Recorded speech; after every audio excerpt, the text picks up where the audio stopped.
It doesn't matter if you're traveling alone, with someone else, or with a whole family, you always need power. And I like to split it up into two categories: portable power and then a charging base. This way I'm covered during my trip, and I can also charge everything when I reach my destination. Now I went ahead and picked a bunch of options from each category. I'll show you what each one can do, and I'll also tell you which one is the best option for each use case. Starting with portable power, I have three options from Anker Prime. They look similar, but they have different features and benefits. So let's look at capacity, ports, power output, special features, and portability. Now the smallest option here offers 9600 milliampere hour, followed by 20,000 on the middle one, and then 27,650 on the largest one, which is a ton. Now, of course, if size and weight are not an issue for you, go ahead and just get the largest option. But keep in mind your actual use case, because there's no reason to carry the heavier weight and to take up more room if you just need a small boost for your phone. This also brings me to the second consideration, which is the ports. So are you using USB-A, USB-C, a combination? The smallest version here has two USB-C ports, while the other two options have a USB-A port and two USB-C ports. So they're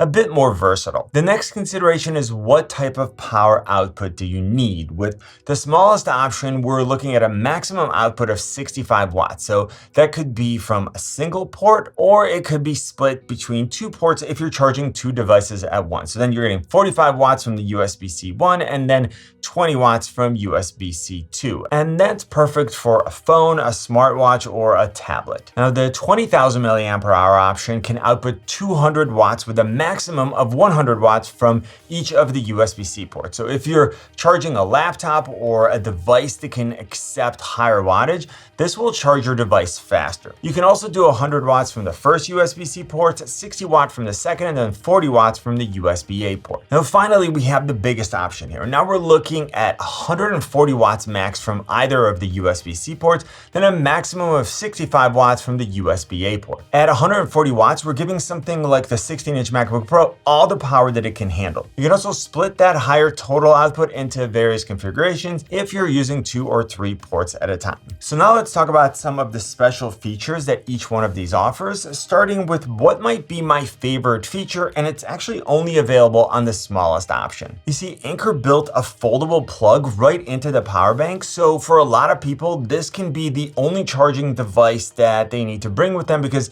they can use it as a portable device when they're traveling, and then they can just plug it in when they need to recharge the power bank itself. So this way they don't need to bring a separate charger. Now this might sound like a small benefit, but when your priority is to travel as light as possible, this is a super handy feature. Now the two larger options both have pogo pins at the bottom, which means that you can wirelessly charge them using the charging base, which I'll show you in just a moment. Now finally, the largest option has a unique and super handy feature, which I end up using all the time. Because it has Bluetooth connectivity, you can actually control all of the features of this device using an app, but more important, you can actually use the app to locate your power bank if you misplace it. All you need to do is go to Find Device on the app and then click Start Finding, and the power bank will start beeping. Now, all of the power banks have Active Shield 2.0 to protect your devices from overcharging, overcurrent, and overheating. Now, one other thing to remember if you want to protect your devices is to use a reliable cable that's rated for what you plan on doing. Right now, I'm using this braided one from Anker. It's rated at up to 240 watts. It's super durable against extreme temperatures.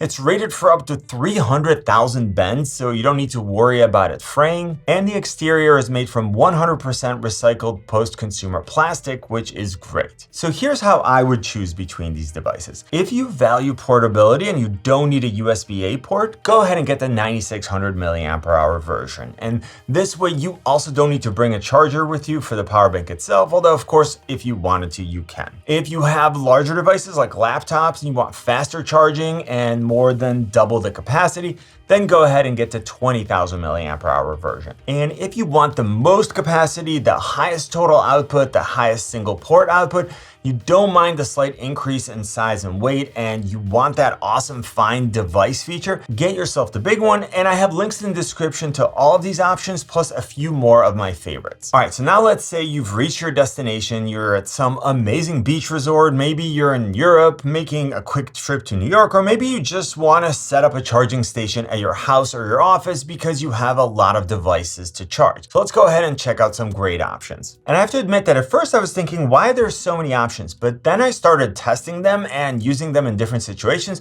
And I realized that they really are quite different. So for these, I'm not really going to consider portability, even though I always take one with me when I'm on the road, but it's usually in my checked-in bag, so it's not really a consideration. Instead, we'll talk about ports, power output, and special features, which is where we're gonna see the most separation. Okay, so if you're looking for a basic, no-nonsense, solid multi-port charging station, check out the 200-watt 6-port GaN option. It has 4 USB-C ports and 2 USB-A ports, so you can charge up to 6 devices at once. And with 200 watts total output and a maximum of 100 watts from a single USB-C port, you can charge a 14-inch MacBook Pro to 15% in 28 minutes. You also have Multi-Protect and Active Shield 3.0, so you know that your expensive devices are protected from overvoltage and overcurrent. Now, if you need a little bit more power and some more features, the 250-watt 6-port GaN Prime is a good option. Again, you're getting 4 USB-C ports and 2 USB-A ports, but we're now getting a higher total output and 140-watt max output from USB-C 1. So that gets you something like the 16-inch MacBook Pro to 15% in just 25 minutes. On top of that, there's a 2.26-inch LCD interactive charging display, which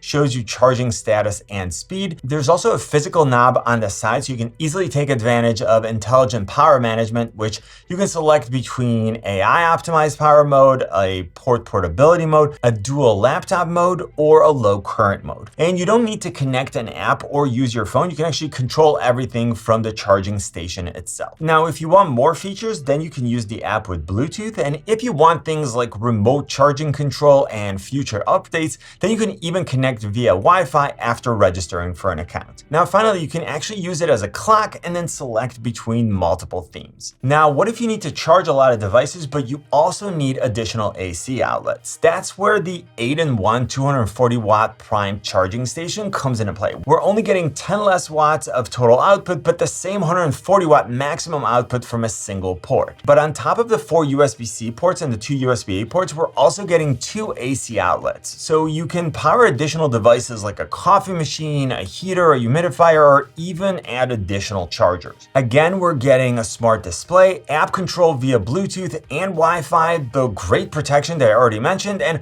on top of that, there are 2 physical buttons that allow you to manually switch the AC power on and off for each outlet. I also love how small and slim this option is. It really makes for a great desktop solution. All right, now this last option is the one that I like taking with me when I'm using one of the 2 larger power banks that I showed you earlier. This is the Anker 100-watt charging base for Anker Prime power banks. It has a total output of 100 watts and a maximum of 100 watts from USB-C 1. But on top of the dual USB-C ports and the USB-A port, I'm also getting wireless charging pins on top, which let me simply place my Prime power bank on top and quickly recharge it at up to 100 watts. And I love that I don't actually have to use one of the ports on the base station to charge the power bank, which actually let me charge 3 additional devices at the same time. All right, so for a quick recap, if you want something basic but still want to charge a lot of devices, go with the 200-watt 6-port charger. If you want additional total and single port output, manual and remote control, a smart display, and great charging modes, go with the 250-watt charging station. If you need additional AC ports, grab yourself the 8-in-1 Prime charging station. And if you're looking for a great companion for your portable Prime power banks, get the 100-watt charging base. Hopefully this helped you find the perfect charging solution for your travel, home, and office charging needs. Links in the description are updated for the best prices. You know what I always say, buy it nice or buy it twice. Good luck and see you soon.